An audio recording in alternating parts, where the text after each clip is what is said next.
Welcome to Dig Deep, the mining podcast. In this podcast, we go deep into mining news, hot topics, and live interviews with mining professionals and leading figures in the mining industry. Introducing your host, Rob Tyson, founder and director of Mining International and Mining International Executive, a leading global mining recruitment and headhunting agency.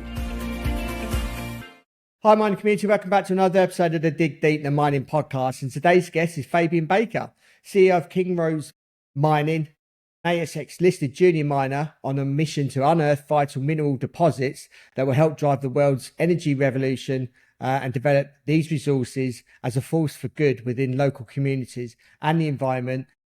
And they have projects in Norway and Finland. Fabian's a geologist with over 12 years experience in mineral exploration, and has worked within the Balkans and Nordic regions during his career, where he's successfully identified and negotiated the acquisition of a number of significant gold, copper and base metal advanced exploration assets, obviously during his career. Today he's going to discuss Kingsrose and how the company has developed since inception and what they're looking to achieve moving forward. Fabian, welcome to the podcast. How are you doing? Hi, Rob. Good, thanks. Good to be here.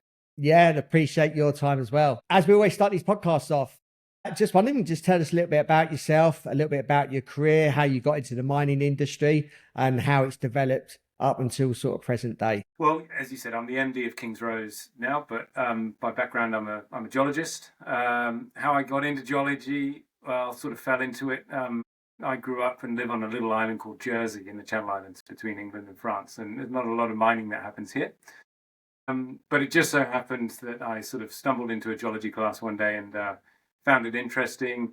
And then it also happened that one of the best mining schools happens to be down in Cornwall in England, right near the surf. So I thought that sounds good. So, you know, usual ulterior motives of an 18-year-old choosing what to do with themselves. And anyway, found my way into my first exploration job. And basically got hooked. And fortunately, that was with a company called Lydian International, which was ASX-listed and had just made a brand new grassroots discovery that we took from basically that rock chip to a 5 million ounce gold deposit. So had a really fortunate start to be involved in a successful company. And really, that was just the beginning of spending the next 10, 15 years exploring various places around the world. You know, honing my skills, growing from just focusing on the geology to more of the corporate side of things. And in 2015, 16, I founded my own exploration junior, and that was in Serbia and sort of the wider Balkan area. And we built that up until it was acquired by Adriatic Metals about 3 years ago. And that's when I got asked to come on and take this MD role of Kingsrose. So, yeah, I guess that's my career in a nutshell. Yeah, I get obviously a wide range of people listening to this podcast within our mining industry, whether it's from graduates up to CEOs. Questions I sometimes get asked, and obviously with more so with graduates, in that, how did you graduated? How did you come across your first position, and how was the market then, and what kind of things did you do to get your foot on the ladder in your first role? Question. I mean, I think my situation was a little unique. A guy called Tim Coughlin, who's now on the board of Kingsrose, who founded that company that first employed me. He had recently moved to Jersey and was looking for a geologist. So there was a bit of a unique fit there where I just graduated and they were looking for somebody.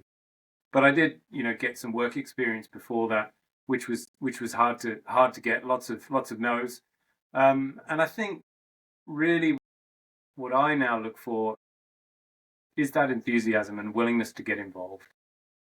And I'm not saying at all that companies should take advantage of graduates and so on, but I think what always stands out to me is somebody who is really just willing to put the opportunity to gain experience and get involved first. And just as an example, one of the key people in our team today, he joined us for a few months doing a master's. When he finished, although he'd done a great job, we didn't have any work for him. He went and worked in a finance role in the city. And he called me up a year or two later and he said, look, I'm sick of being sat behind a desk. I want to travel. I want to get out there and do geology. And actually, believe it or not, it's quite hard to find people who are willing to travel and, put in the time away from home in some challenging conditions. And so that was music to my ears. And we said, well, look, we're going to create a role for you and we're going to make this work because you've got the right answer. So I guess the simple answer is, I think don't look for perfect. Don't expect too much. Just look for an opportunity to get involved. Try to find the interest in what it is that you get to do. And that should lead from one thing to another. Yeah, no, that's great advice. So I wonder if you can just give us an overview of Kingsrose. Sure. Well, it's a company that's had quite a long history, and it listed in 2007 with the sole focus to build the Walingo gold silver mine in Indonesia. And that was a mine that was discovered by our chairman, Mike Andrews, who's a great geologist who'd spent a long career in Indonesia. And Kingsrose built that, got it into production in 2010. And actually, it was the lowest cost gold producer on the whole of the ASX in its first couple of years. So a beautiful high-grade gold-silver deposit that was very profitable. But it was small, and it met with various challenges underground with water, geotechnical issues. And essentially, the later years of the mine were less successful, to the point where the mine closed in 2020. And it was at that point, basically, where shareholders and the board looked for a new direction. And it's when they brought me in, and I brought in some of my previous team. And we basically went from being a small-scale miner to a focus again on exploration. So that was 3 years ago. Since then, we did a much larger exploration effort around the Indonesian mine, because the previous focus had been eking out a profit from the mine itself. So actually exploration hadn't been ongoing for a few years. So we were a lot more aggressive in that. We did discover new extensions to the mineral deposits, grew the resource, added to the grade, but ultimately decided it was too small. And Indonesia is not an easy place to operate. So we ended up selling that asset. So with the proceeds from mining and selling that asset, Kingsrose has been in a really fortunate spot. And today we've got around 28 million Aussie dollars in cash, which is a really rare position for a junior explorer. We basically spun the globe looking for good exploration jurisdictions and good opportunities. And that took us to the Nordic region, and mainly Finland and Norway. So we've got a range of exploration projects across those regions, ranging from very early stage generative exploration, which I'm sure we'll talk about, to slightly more advanced exploration projects with historical mines and resources around those projects. The company claimed that Penikat is one of the highest grade undeveloped PGMs deposits globally. Why hasn't any other junior taken the project on until now? Yeah, it's an interesting one. So Penikat is one of our flagship projects. It's in Finland, and as you mentioned, it's PGEs, platinum group elements. It was discovered in roughly the 1980s by the Finnish state mining and exploration company. They drilled the first holes into it. And it's a really unique deposit. Well, there aren't many of these types of deposit around the world. So it's what's called a layered intrusion. It's the same general style of geology that most of the world's PGEs come from. So the famous Bushveld complex in South Africa, there's the Stillwater deposit in the US. These are these big layered intrusions that are mined for PGEs. There's only a handful of these around the world, full stop, that we know about.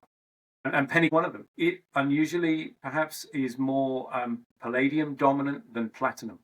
And back in the 80s, early 90s, palladium was trading at less than $200 an ounce.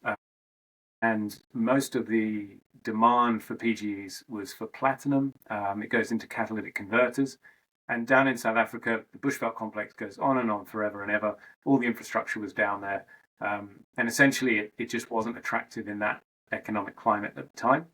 And sat in a state-run entity, which also made a strategic decision to transition from exploration to just purely mining and downstream processing.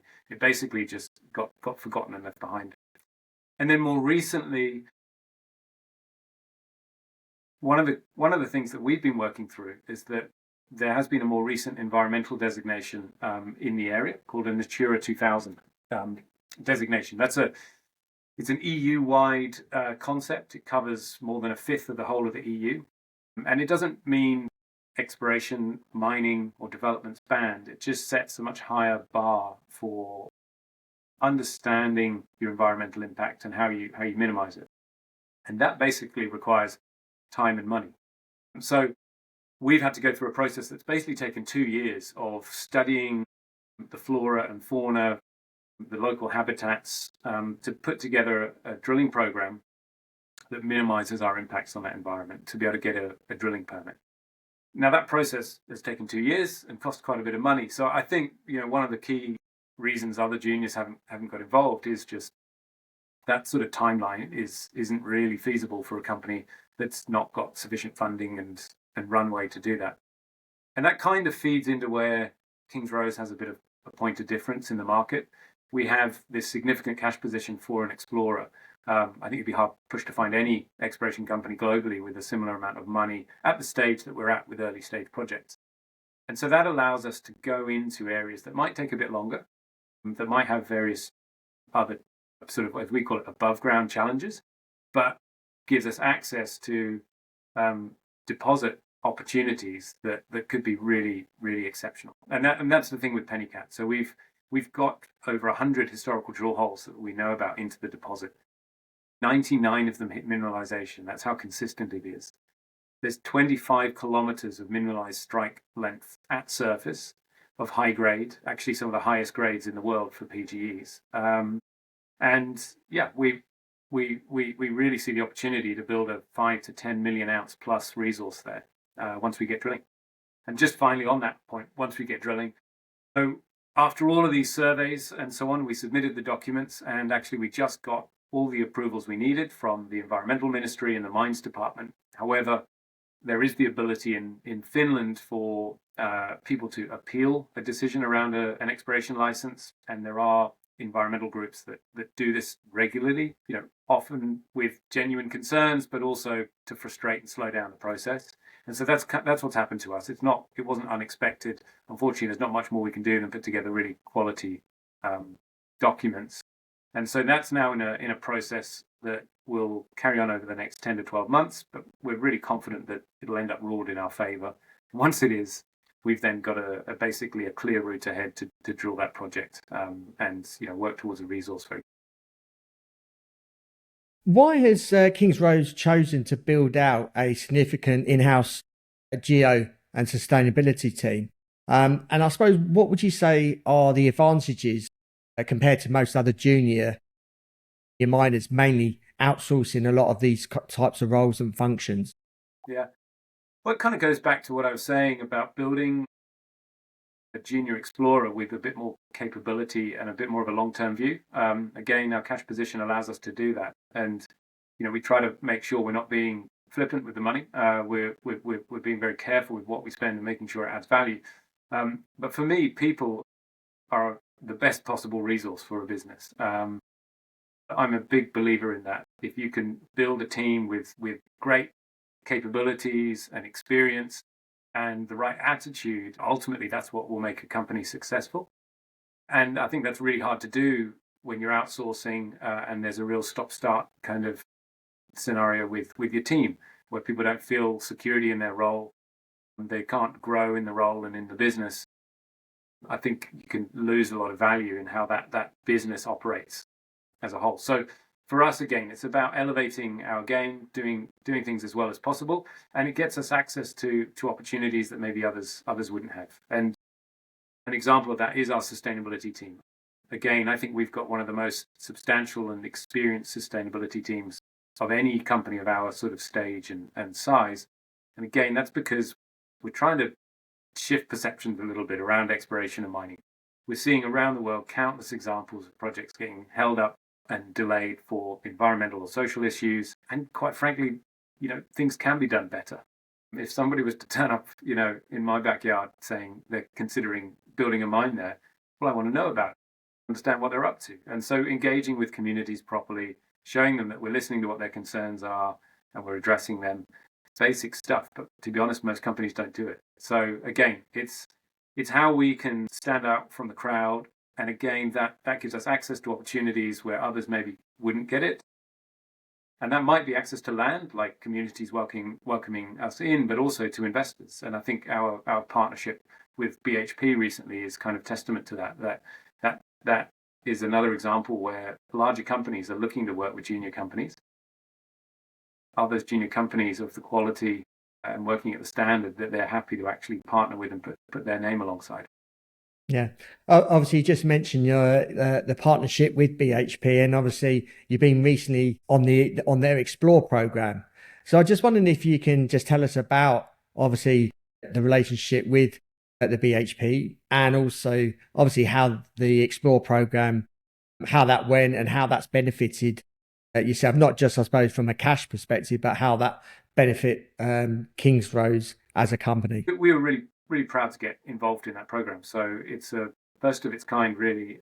It's an accelerator program, which is something that you see more in the tech world. The idea was BHP essentially sort of opened the door and said to the world's explorers, bring us your best early stage exploration ideas. We put together a concept that we'd been working on for some time, went through a number of interview rounds, and from a few hundred applicants were selected as one of 7 to be a part of that program. Yeah, they gave us $500,000 in cash, which was great and really helped move forward to the idea. Yeah, more important than that was we spent 6 months working really closely with the BHP team and with loads of different parts of that team, not just on the technical side, again, on the sustainability side, on business strategy, and a whole range of things basically to help us take an exploration concept to something that was investment ready. So that was a really, really great experience and really unique for a junior to kind of get an insight on the inside to how these big companies think and what they're looking for. So yeah, we went through that program during the first half of 2023. That was the first one they ever ran. And then quite a few months of ongoing discussions as we worked out what we're going to do beyond that. And we were really pleased to announce the first longer term exploration alliance with BHP as a result of that. So that's something we announced a bit earlier this year. And that's a really sort of industry leading, game changing deal between us and the world's largest mining company. Yeah. And I suppose from your perspective, being part of that program, what did you come out of that after 6 months later? What did you personally learn from being part of that program? Well, I guess I can answer that on a few different levels, but from a personal point of view, it included leadership coaching and guidance in my role and how to be a good leader as a CEO or MD. And again, most of this stuff you learn on the job at the smaller end of the business, which is great. I think learning through experience is probably the best experience. But that was really helpful. And for the business, it gave us an understanding of what these companies are looking for and what they value. And that was really helpful because I think we're going through a period in the sector as a whole where we're seeing a lack of investment from the traditional kind of capital markets, retail investor for earlier stage exploration. The money is just no longer there to do that sort of work. But we're a big believer in exploration and value that can create if you make a new discovery, but somehow you've got to fund that. So the big learning and takeaway from us was actually some of the majors are getting back into exploration in a bigger way, but you need to know what they're looking for. So what type of asset, what type of opportunity, how they want that team to behave and operate are all really, really key to getting the opportunity to get funded by a major company. Obviously, you mentioned the cash position that the company has. How do you plan to deploy it, and will it be held obviously spent on Penikat, or are you looking to diverse the money in other areas as well? Yes.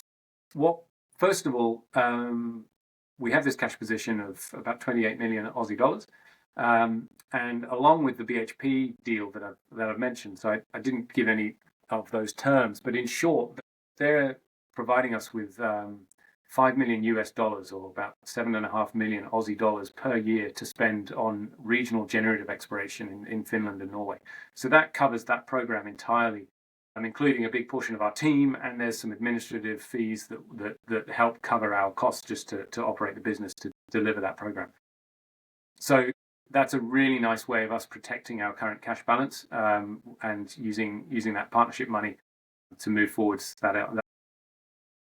The deal we have with BHP doesn't include Penikat, so we're waiting for permitting to be completed there. And so we've ring-fenced some of the cash to go towards an aggressive drilling program on Penikat when that comes through.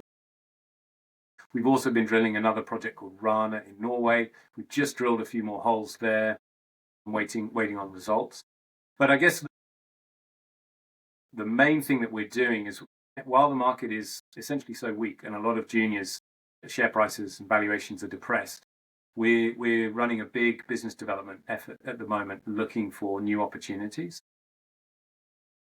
Essentially, we've got a lot of that money sitting, a lot of interest with current interest rates, which almost pays for it entirely for the business development team to go hunting for a new asset. It's not that we don't look really favorably on the projects that we've got today. It's just that we see again the opportunity to grow Kingsrose into a really well-rounded business that's got projects at different stages of the mining life cycle to attract different types of investor and create maybe more near-term news flow with a more advanced project, while also recognizing we should be doing earlier stage exploration because that may well be where the next big new discovery comes from. So we want to find that balance. We've got the earlier stage opportunity that we're working on well with BHP at the moment. And so really what we're looking for is a more advanced asset, hopefully something with a resource. We want to diversify to an extent with commodities, so we're focusing primarily on copper. And yeah, we're scouring the world looking for an acquisition opportunity. When that comes about, that'll give us, the aim is it's a project that we can get stuck straight into, get drill rigs onto the project, be generating a lot of news flow and showing a really exciting, valuable project. The challenge there is trying to give people some idea of timing.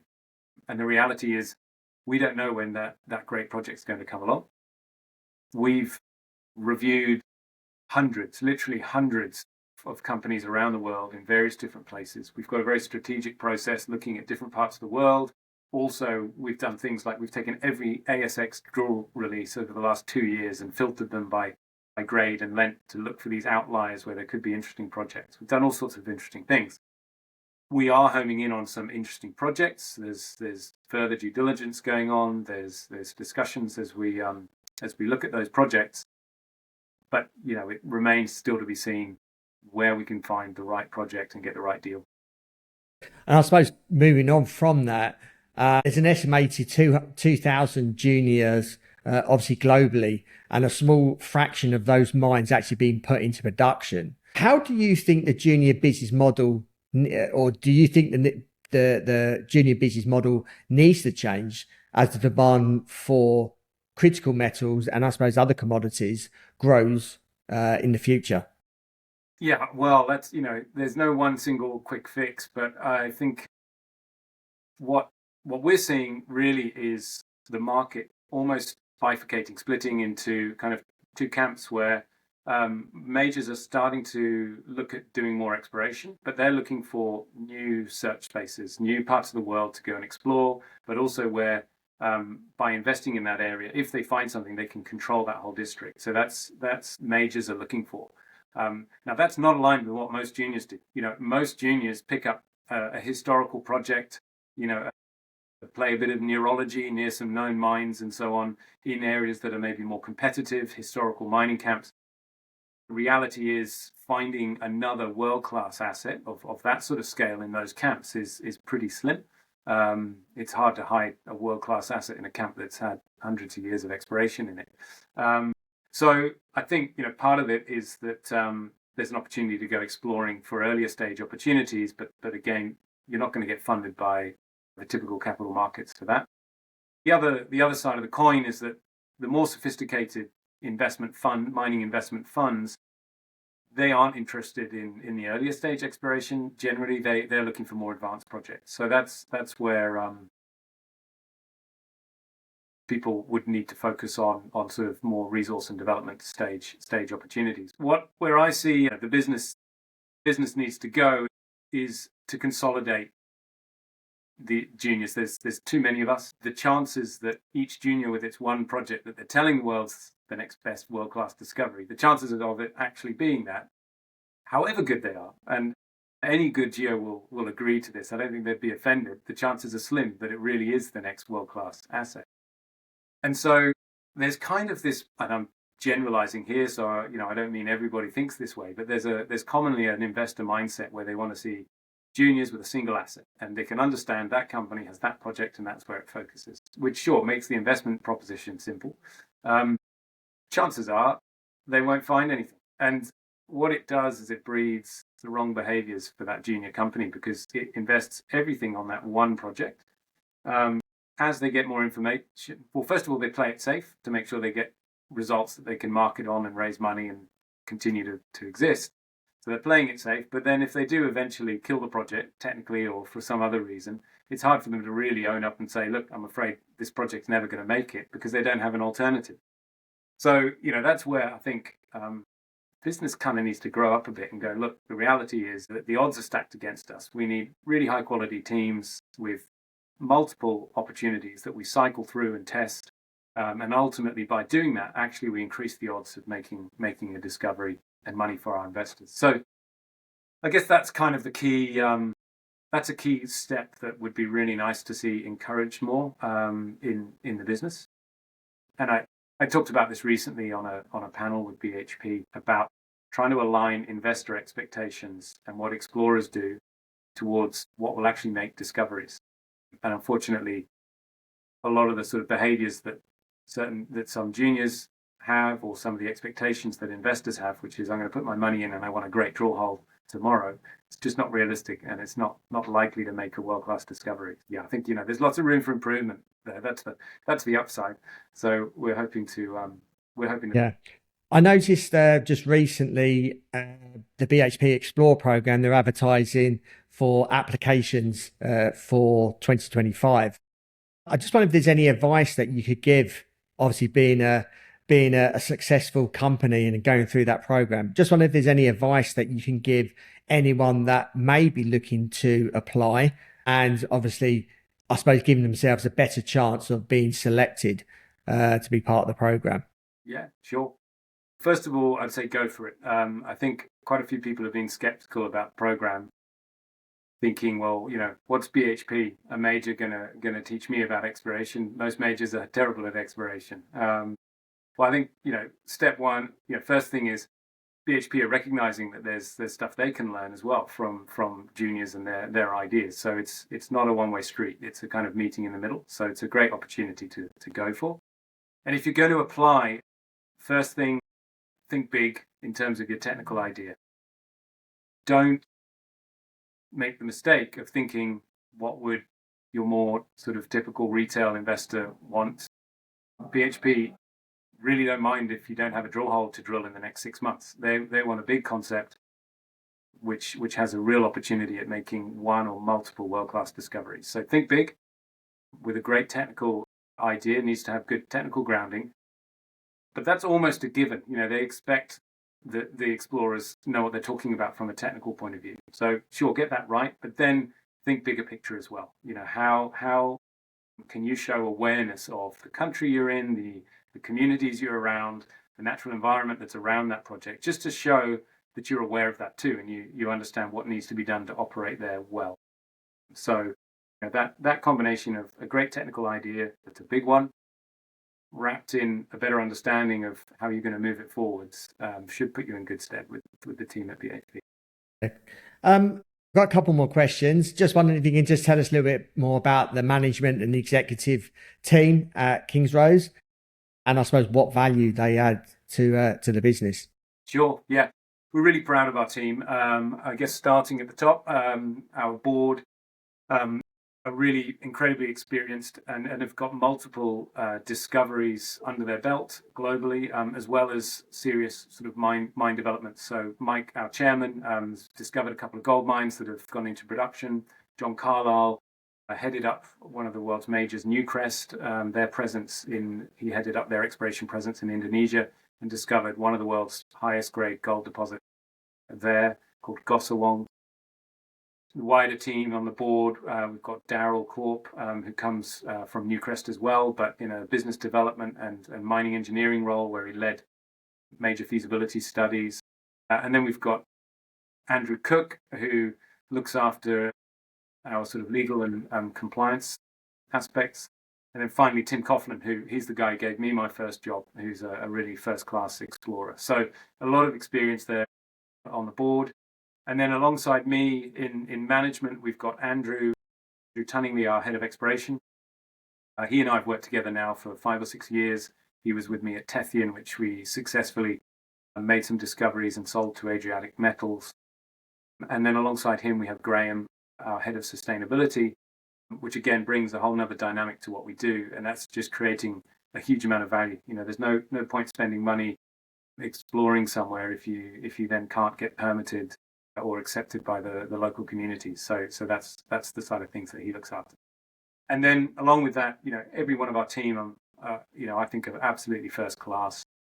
We've got teams right now heading up projects for BHP. So we've got Lila, Grace, and Vesa, our Finnish, Hungarian, and British geologists out in the field, hitting rocks and walking a lot of kilometers a day. And Jasmine has just finished up looking after our Norwegian drilling program at Rana. Yeah, a great team, nimble, small enough to not be too cumbersome, but we cover a lot of bases.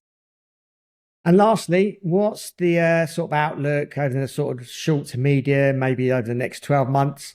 What does that look like for yourself and for Kingsrose Mining? Well, I think a lot of what we've been doing over the last couple of years is sort of laying down the foundations for the sort of Kingsrose 2.0, as in no longer mining gold in Indonesia now. So all of the assets that we've got involved in lately are basically going to be moving forwards in a material way. So Penikat, probably world's highest grade PGE deposit, will be getting permits to drill that in about 12 months' time once we finish the appeals process. BHP ongoing right now, huge exploration campaigns, the largest regional exploration campaign in not just Scandinavia, but I'd say all of Europe. So that's ongoing, be generating new results, opportunity for brand new discoveries through that. And then a real step change will come when we acquire another asset, which will be a more advanced asset. And we're hoping to do that as soon as possible.